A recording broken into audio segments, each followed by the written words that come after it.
Haleluya, haleluya, shalom. Saudaraku yang kekasih di dalam Tuhan. Jumpa lagi dengan Om Jono dalam kata hari ini. Nah, saudara, beberapa hari yang lalu ada salah satu cuplikan video.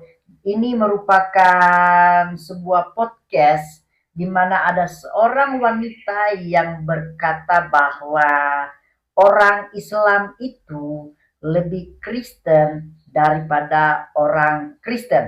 Tentunya ini pernyataan yang dilontarkan mengingat seorang wanita ini dia pernah menghadiri ceramah dari seorang ustadz terkenal yang bernama Zakir Naik. Nah, Zakir Naik pernah mengatakan bahwa orang Islam itu lebih Kristen daripada orang Kristen itu sendiri. Nah, sehingga pernyataan inilah yang diikuti oleh seorang wanita muslim ini, dan dia dengan berani di dalam podcastnya itu mengatakan bahwa orang Islam lebih Kristen daripada orang Kristen itu sendiri. Buktinya, katanya nggak makan babi, ya katanya disunat, ya biasalah yang seperti itu.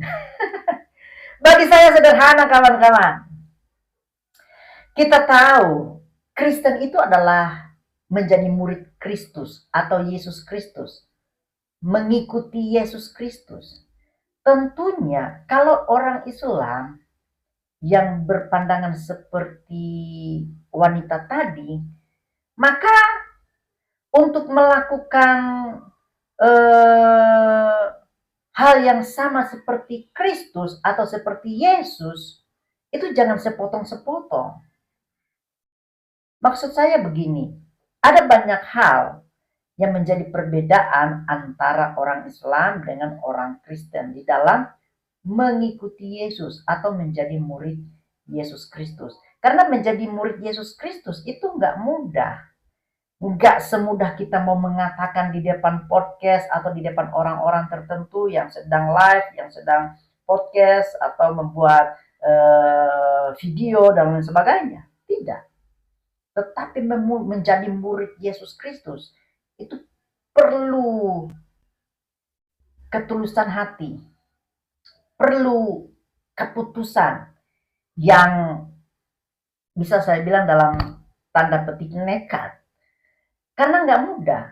Alkitab bilang, kalau kamu mau mengikuti Yesus, engkau harus menyangkal diri dan memikul salib. Artinya apa? Akan ada banyak harga yang engkau akan bayar. Nah, kita kembali kepada podcast dari seorang wanita ini. Kalau orang Islam itu lebih Kristen daripada orang Kristen itu sendiri, maka saya mau bilang, itu adalah hal yang kacau.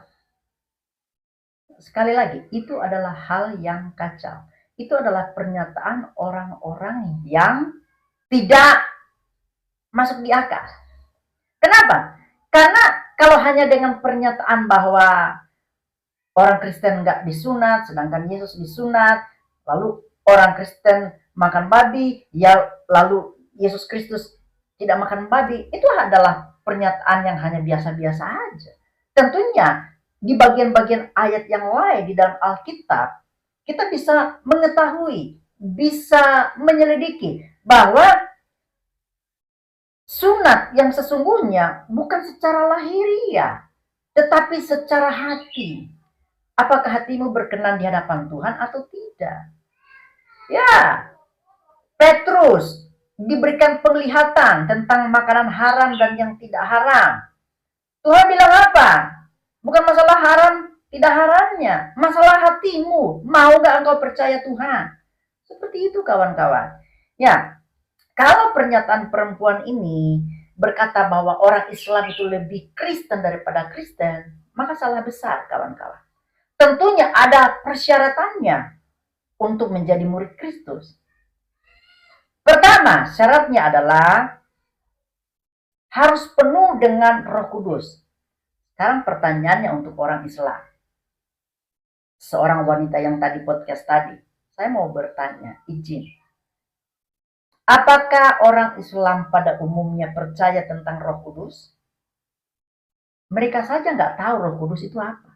Bagaimana mungkin Anda mau menjadi pengikut Kristus atau lebih Kristen, sedangkan Anda sendiri tidak percaya tentang Roh Kudus? Nah, sedangkan syarat untuk mengikuti Yesus Kristus itu adalah harus penuh dengan Roh Kudus. Percaya Yesus Kristus, percaya Roh Kudus. Bagaimana mungkin Islam mau menjadi murid Kristus atau menjadi Kristen kalau tidak mempercayai Roh Kudus?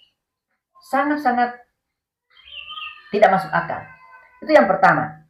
Yang kedua adalah kalau Islam merasa bahwa dia lebih Kristen daripada orang Kristen karena hanya dengan pernyataan mengikuti tentang ajaran Yesus Kristus, apa yang dilakukan oleh Yesus Kristus, ini yang kedua. Seharusnya orang Islam itu harus dibaptis.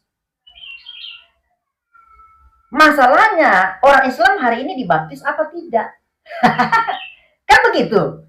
Kalau mau mengikuti Yesus Kristus, jangan sepotong-sepotong. Cuma ambil masalah sunat toh, cuma ambil makanan haram, tidak haram toh. Ya semua yang harus dilakukan oleh Yesus itu harus diikuti, termasuk juga baptisan. Itu baru.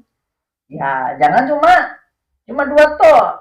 Ya, ada nggak dibaptis orang Islam?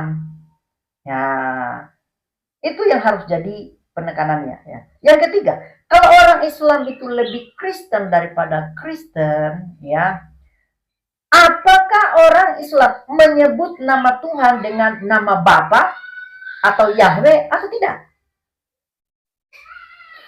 Karena Yesus sendiri ngomong kepada Tuhan dengan sebutan Bapa, dengan sebutan Elohim, dengan sebutan Yahweh, dalam sebutan Kurios, dalam sebutan Theos. Jadi, apakah orang Islam menyebut Tuhan dengan nama Bapa? Atau tidak? Kalau ketiga syarat ini tidak terpenuhi, berarti bukan menjadi Kristen sejati. Berarti pernyataan dari wanita ini adalah pernyataan yang omong kosong, termasuk gurunya, Zakir Naik. Dia adalah seorang ustadz yang selalu mempelintir ayat-ayat Alkitab, membenarkan argumennya seolah-olah benar, padahal tidak benar. Inilah mereka. Inilah orang-orang Islam yang tidak toleran. Mereka adalah orang-orang intoleran yang selalu mau memutarbalikkan fakta yang ada di dalam Alkitab menjadi kebenaran untuk dirinya sendiri. Ya, makanya saya mau bacakan satu ayat yang menurut saya ini penting.